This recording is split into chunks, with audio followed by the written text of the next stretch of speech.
Aabot sa 136,000 halaga ng ipinagbabawal na gamot ang nasabat sa buy-bust operation ng Orani PNP. 2 drug suspects arestado. Tinutukan niya ni Patrolwoman Jilly Peña. 2 lalaki ang naaresto sa matagumpay na buy-bust operation na sinagawa ng mga tauhan ng Orani Municipal Police Station Drug Enforcement Unit katuwang ang Philippine Drug Enforcement Agency ng Region 3 sa Barangay Calero, Orani, Bataan. Nasa kote ang mga suspect matapos mahuling aktong nagbebenta ng isang sachet ng hinihinalang shabu sa isang pulis na nagpanggap na pusher buyer.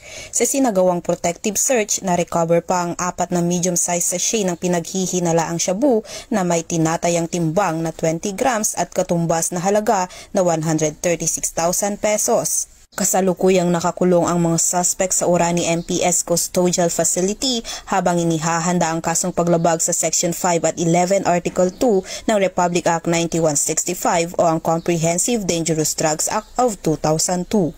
Ang operasyon ay tugon sa direktiba ni Acting Chief PNP Police Lieutenant General Jose Melencio C. Nartates Jr.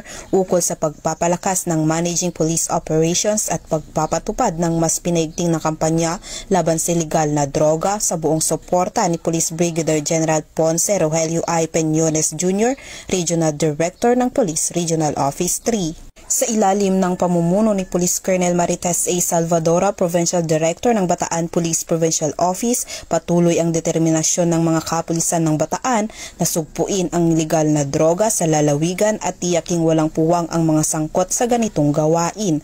Patuloy rin ang kanilang panawagan sa publiko na makipagtulungan upang mapanatili ang kapayapaan at kaligtasan ng komunidad.